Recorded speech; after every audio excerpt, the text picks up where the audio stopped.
This week on CNBC Sport, the podcast, I sat down with ESPN Chairman Jimmy Pitaro to discuss how he plans to make sure ESPN keeps growing its profit even as the cost of sports rights balloons. We've walked away from many partnerships, long-term, decades-long partnerships with leagues and conferences, and oftentimes it's been painful, but if we don't think it's going to be productive for our business, we're not going to do it. Plus, why he wants to bid on the 2030 and 2034 World Cup rights. Of course we're interested. This has been a juggernaut. That's all coming up next on CNBC Sport, the podcast. All right, Jimmy, set the stage here. You know, my dad used to say, I got good news and I got bad news. Which do you want to start with? So to set the stage, I'll ask you. You want to start with the good news or the bad news? Good.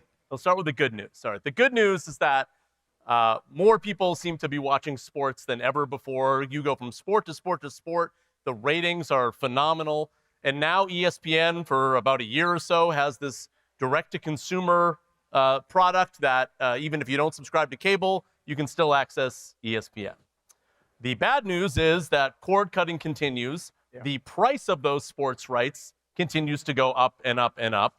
And the linear advertising world is still soft and declining as that linear cord cutting continues. So that is my preamble to ask you the first question. The name of this conference is Game Plan. What is the ESPN game plan to make sure that you've got operating income, which fell 5% last quarter, continues to rise quarter after quarter as we move forward? Well, I'll start with ratings. So we just announced this morning that ratings for the first half of 2026 were the best since 2012. So that's in a world of cord cutting where fewer households are watching television. Our ratings are up significantly. So we take a lot of pride in that. But just more to your point on cord cutting, from the day we went direct to consumer, which was last August, we've been consistently clear that we are running parallel paths here. And what I mean by that is ESPN needs to be everywhere, right? And so we continue to prioritize pay television. We continue to add value to pay television. If you're a pay TV subscriber, whether it's traditional DirecTV, Comcast, Charter, or through a digital MVPD like YouTube TV or Hulu Live, you can enter your credentials in the ESPN app and get access to everything ESPN DTC. Right, so that's our way of adding value to pay TV, because we love pay TV. It's been a very good business for us, and we believe that sports fans still very much value pay television. At the same time, we do need to be everywhere, and we understand that not everyone wants pay television, and so we have gone direct to consumer and made that available as an option. But we are somewhat agnostic in terms of how you subscribe to ESPN. If you want to buy us through a cable bundle, we're great with that. And if you don't want the bundle and you want us as a part of a retail DTC over-the-top service, we're good with that.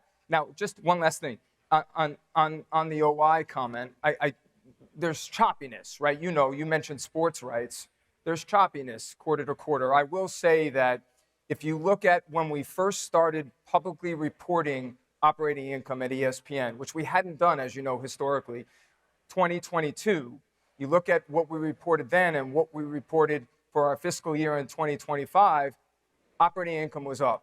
So in a world where the majority of our revenue comes from pay television, and we're seeing pay television decline as we have over the years, we've been able to grow operating income when you look back to when we first started. All right. A handful of follow-ups here. So one, is the rate of subscribers that are subscribing to the D2C product, is that rate above the rate of cord cutting? Yeah, so I can't, you know this, we don't report our numbers publicly, so I can't comment on that. For us, again, the important point is we're going to judge ourselves holistically on the total number of households that are subscribing to ESPN. That means pay television, it means ESPN standalone direct-to-consumer, it also means ESPN as a part of a bundle, a DTC bundle. It also means subscribing to ESPN as, a part of the Disney Trio bundle. So there's a bundle that ESPN is a part of with NFL Plus Premium. There's a bundle that we're a part of with Fox One. Our priority from a bundle perspective is actually the Disney Trio bundle, which is you pay one price, you get Disney Plus, Hulu, and ESPN. So two thoughts on that. One, the pricing of ESPN D2C right now, $29.99 a month, $35.99 for the with ads version in that Disney bundle. Are you satisfied with those prices? Do you think we may have a price increase? As I sit here right now, I am satisfied so that everyone's clear. When we launched last August, the standalone was $29.99 and the Disney Trio bundle was $29.99. So it was kind of an IQ test. And so we have a new CEO, as you know, and he speaks a lot about One Disney. That is a priority of his, an operating principle, if you will. And when I think about One Disney, the first thing that comes to mind is this Trio bundle, right? You get pretty much all that the Walt Disney Company has at one, what I think is a discounted price. You talked about how you had a couple other bundles already in existence. Do you want to increase that? Are you looking for other bundling opportunities with other media companies? Yeah, so good question. Our mission is to serve the sports fan anytime, anywhere. And that means we want to be everywhere. We know that the sports fan today wants options. And so, again, that includes ESPN standalone, but it also includes ESPN as a bundle. So we have several options today, but of course, we're always having conversations with potential partners about making ESPN available as a part of a bundle. I will say, Alex, just to back up a bit, as a part of our strategy, we really want to continue to be the front door for sports fans. So we at ESPN, we pride ourselves on being the place of record for sports fans. When something happens in the sports industry, we believe that people turn to ESPN to find out if it's real, to get the in-depth coverage. And so as a part of that, we are very focused on taking friction out of the sports fan experience. It's like going back full circle to the cable, the pay TV bundle. There's almost no friction. It's all right there. It's one app or one service and one username and password. And so in terms of the ESPN app, we're doing everything we can to take out the friction. So what I'm getting at is, as a part of a bundle or a partnership with a third party, we are very much focused on including the content or ingesting it within the ESPN app. And the partner reception to that so far has been? It's been great. So this August, we will include CW Sports. You know that we just did this massive deal with the NFL that we also announced last August. So the NFL Network, which we now own, will be ingested into the ESPN app. So you don't have to leave the ESPN app and go to another product. All right. I want to do a lightning round here because I have a question on, I think, 5 different of the major sports, and I want to ask you about all of them. Let's start with NFL. It's the elephant in the room. If we are sitting here a year from now at this conference, will you have signed a new media rights deal with the NFL? I don't want to dodge your question here. I can't comment on specific conversations that we're having with the league. I will tell you that I believe if the commissioner were sitting here right now, he would say the relationship is in a great place. Well, they own 10% of you now. That's true. They do. For everyone's benefit, if you don't know, when we acquired the NFL Network, we acquired linear rights to NFL Red Zone. We acquired the Red Zone brand. As a part of those transactions, they now own 10% of ESPN. But the point that I'm making is the relationship is in a great place. We spend a ton of time together, speak to them every week. We are super focused on identifying ways to not just grow ESPN, but grow the game of football in partnership with them. Right now, Alex, my focus is on the upcoming season, honestly. And so I think, have the best Monday Night Football schedule we've ever had. And that will lead into ESPN's first Super Bowl in February. Yep, which is a big event for ESPN. Let me try a different way of approaching the question, though, which is you're going to have to pay a lot more money for the NFL at some point. Does that mean that in order to afford that, ESPN moving forward will have a slimmer portfolio of sports rights? Look, everything we do is with discipline. Every right that we have a very sophisticated strategy team, a very sophisticated rights acquisitions team. We have a sophisticated model that we run every time we acquire rights, and we're not going to do a deal that is bad for business. It's just not. We've walked away from many partnerships, long-term, decades-long partnerships with leagues and conferences, and oftentimes it's been painful. But if we don't think it's going to be productive for our business, we're not going to do it. And look, to your point, we do look at our sports rights portfolio, which, by the way, is the best we've ever had.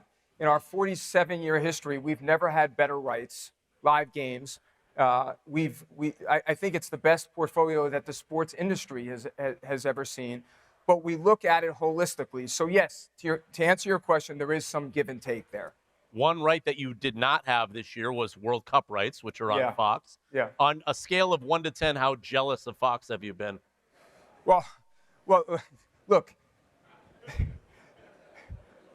they've done a fantastic job. I think everyone in this room would agree from a live game production perspective, from a studio perspective, they've done an outstanding job. I don't know, honestly, how they could have done better with the product. I will tell you that we have the rights in areas, specifically LATAM.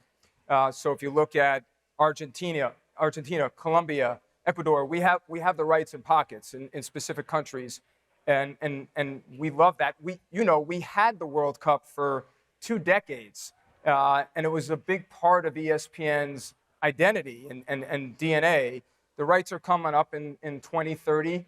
I'm going to get ahead of probably what I think is going to be your next question. That's going to be the follow-up. Of course, we're interested. This has been a juggernaut. We're not at all surprised by it. If you look at the time zones, the fact that these games are where they're taking place around this country, the U.S. did a fantastic job, and I've been watching it religiously, and yes, I mean, we're hyper competitive at ESPN. I don't think we'd be where we are right now if we weren't competitive. But I will tell you, I've been very impressed with the way Fox has covered all of this. All right, let's go to the NBA. You have been public numerous times about expressing your desire to be a part of the local media solution for the NBA. There was just a report that came out this week that the NBA, I guess, has been in talks with YouTube potentially. I saw that. Being about a main streaming service. Can you give us an update on that situation? Are you competing with YouTube for that product? Look, I read about it when you read about it. I had no idea that YouTube was speaking with the league about it. We are super interested in it. Local to me, like for out of market, we're doing great. Like we have the Major League Baseball.TV package out of market. We have the same with the NHL. We want to, but by the way, as part of our MLB deal that we did last year, we have certain in-market rights. Right. So that's the model potentially. Exactly. Yeah. So it's called Club.TV, and so next season we're going to start to lean in there. But we definitely want to replicate that model, and we've made our intentions very clear with every league, including the NBA, that we want to be part of the solution here. We want to have, there's an RSN, a local RSN problem that the entire industry is grappling with right now. And we think with our reach, I mentioned our ratings before, but it's not just linear ratings. If you look at our digital reach, our ESPN app, for the last month, I believe, if you look at our unique users for the month, we were equal to the next 12 sports apps combined. That's the ESPN app. So from my perspective, that's nothing but valuable to the league. So as they're looking to solve this problem, they should be looking, of course, economically, but they should be looking for reach, which we can provide. And we'll be very creative with the league. Again, back to my point, full circle, on taking friction out of the process for sports fans. We believe ESPN is the front door. We're Switzerland. We're the place of record. If I were a league or a team, I would want to maximize the value, the reach that ESPN provides. And the last thing I'll say on this is It does not have to be exclusive. We have never once said that we require exclusivity for local in-market rights. We're perfectly comfortable with doing something non-exclusive. You mentioned Major League Baseball. Let's move there. I know you're a huge Yankees fan. You're not as tied to Major League Baseball in terms of live rights as you were in the past, but are you starting to think about contingency plans? You still are. You still have the out-of-market package and the local rights and a few midweek games, no longer Sunday night baseball. But are you starting to think about contingency plans for next year already if we miss games for the season? Look, I'm optimistic here. There are very smart people on both sides of this. By the way, full disclosure, my sister's the general counsel at Major League Baseball. But there are incredibly smart people on both sides of this negotiation. The league, the sport, as you know, has such incredible momentum. If you look at ABS, if you look at the pitch clock and the bigger bases and the changes that they made on the shift, the gameplay time, it's really fascinating, the improvements that they've made in a very short amount of time. I think people on both sides recognize the momentum that the sport and the league has. And I think that they're going to, I don't know, but I think that cooler heads will prevail and they're going to get this done. To your point, I'm a crazy baseball fan. My mood is dependent on how the Yankees do. And so I, as a fan, and I speak for many, we really hope that they get this done. To your question, are we doing contingency planning? Look, going back to my point on our rights portfolio, like we have so much breadth that we'll be fine. No matter what, regardless, we will be fine here, and we have plenty of content that we can fill. One more sport, WNBA. Seems like this is like a major time of tension for that league in the way that the league is trying to figure out how to embrace Caitlin Clark versus should she be the face of the league? Is it not time for that yet? There's clearly some backlash from the players' standpoint. Yeah. Is this good for the league, what's happening right now? Well, it's a major time of tension, to use your words, but it's also like an incredible time of growth. You know this as well as I do. Like everything with women's sports is up and to the right, and the WNBA is no exception there. We take a ton of pride. We've been with the NBA. This is their 30-year anniversary. We've been with them every step of the way. I do think that what's happening with Caitlin Clark right now is an issue, of course. I don't know this, but I'm assuming that Kathy is addressing it. She's working hard, focusing on the issues. Our job at ESPN is, going back to my point on being the place of record, we need to cover this and cover it. So we have a partnership with the NBA and the WNBA. We have been partnered with them for decades in terms of producing the games in our studio, getting the rights around our studio programming. But we also have journalists that work for us. And so our job is to show up every day and making sure that the fan is educated and up to date on what's happening with the league. Last question. You mentioned it real briefly, but you do have a new boss now. I do. Josh D'Amaro is the new CEO of Disney. What have you talked to him about what he's looking for out of you? Does he have a new mandate for you that maybe didn't exist with Bob? Look, Bob hired me. I worked for Bob I've been at Disney for 16 years, and I've been at Bob's table that entire time. There's a lot of similarities between Bob and Josh. They're both very curious. They're both huge sports fans, which is very good for me, very good for ESPN. What I will tell you about Josh is he's very thoughtful. He's very calm. He's curious. He's asking all of the right questions. He's a fast learner. And like I said, he's passionate about what we're doing, and he does see ESPN as a critical component of the Disney strategy. And really, Alex, a differentiator. If you look at our competitors, especially in the direct-to-consumer space, one of the differentiators at Disney is ESPN. And our brand, which is at an all-time high, if you look at our research, and our rights portfolio, our studio coverage, et cetera. So that's exciting for me. It's exciting for everyone at ESPN that we have a new CEO that is very passionate about what we're doing every day at ESPN. And it's exciting for business journalists that we get to grade you along the way now that the ESPN finances are broken out every quarter. Yes, So we can that was see how just you're for you. doing from a revenue and an operating income standpoint. Yeah. Thank you, Jimmy. All right, Appreciate thank you. the time. Thank you, everybody.